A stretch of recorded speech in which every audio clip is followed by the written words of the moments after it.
नमस्कार, मैं हूं सिद्धार्थ प्रकाश। जरा सोचिए, एक तरफ 21वीं सदी के सबसे घातक और एडवांस ड्रोन्स हैं और दूसरी तरफ युद्ध के मैदान में सदियों पुरानी सवारी यानी घोड़ा।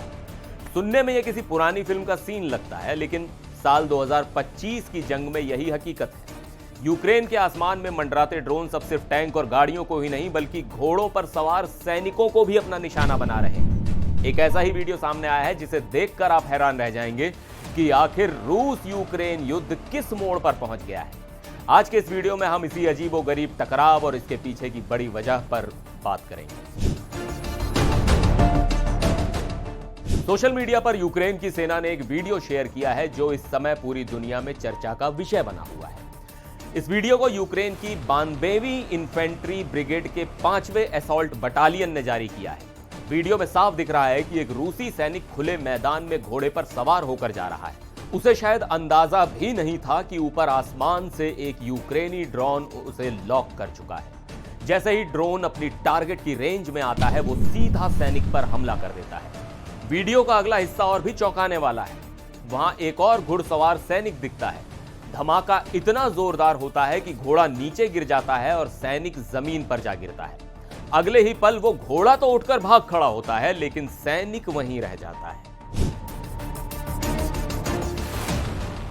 अब सवाल ये उठता है कि आधुनिक मिसाइलों और टैंकों के जमाने में रूस को घोड़ों की जरूरत क्यों पड़ रही है। यूक्रेन की ब्रिगेड ने इस वीडियो के साथ एक बहुत ही तंज भरा मैसेज लिखा है।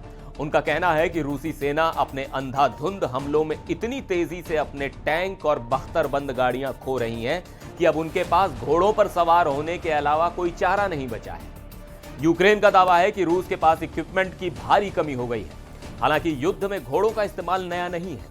दूसरे विश्व युद्ध के दौरान भी इनका खूब इस्तेमाल हुआ था, लेकिन साल 2025 में हाईटेक ड्रोन्स के सामने घोड़ों को उतारना एक तरह से सुसाइड मिशन जैसा ही है। इस युद्ध में यूक्रेन की सबसे बड़ी ताकत बनकर उभरे हैं ड्रोन्स। इन्फेंट्री यानी पैदल सेना की कमी का सामना कर रहा यूक्रेन अब पूरी तरह से अनमैन्ड सिस्टम पर निर्भर है। 600 मील लंबी फ्रंट लाइन पर अब इंसान नहीं बल्कि सर्विलांस ड्रोन्स नजर रखते हैं। जैसे ही कोई रूसी टुकड़ी आगे बढ़ती है, सबसे पहले एक्सप्लोसिव ड्रोन्स भेजे जाते हैं।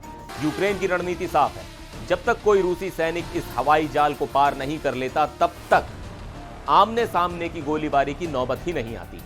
हाल के दिनों में रूस ने इन ड्रोन से बचने के लिए टैक्टिकल मोटरसाइकिल यूनिट्स का भी इस्तेमाल किया, लेकिन घोड़े वाला ये नया पैंतरा उनके लिए और भी घातक साबित हो रहा है। ये वीडियो ऐसे समय में आया है जब युद्ध के मोर्चे से दूर भी काफी कुछ घट रहा है। अभी हाल ही में मियामी में रूस और यूक्रेन के प्रतिनिधियों के बीच युद्ध को खत्म करने को लेकर अलग अलग बातचीत हुई, लेकिन इस शांति वार्ता के कुछ ही घंटों बाद मॉस्को में एक बड़ा धमाका हो गया। एक कार बम हमले में रूस के एक सीनियर जनरल की मौत हो गई। यूक्रेन पर पहले भी रूसी मिलिट्री अफसरों को निशाना बनाने के आरोप लगते रहे हैं। यानी एक तरफ बातचीत की टेबल पर सुलह की कोशिश हो रही है, तो दूसरी तरफ युद्ध के मैदान में और शहरों के अंदर भी खूनी खेल खेला जा रहा है। यूक्रेन का यह नया वीडियो साबित करता है कि जंग अब सिर्फ हथियारों की नहीं बल्कि संसाधनों और चालाकी की भी है। आपको क्या लगता है, क्या रूस का ये लो टेक आइडिया उसे ड्रोन से बचा पाएगा? अपनी राय हमें कमेंट्स में जरूर बताइएगा। फिर मिलेंगे एक और वीडियो में। देखते रहिए एनडीटीवी इंडिया।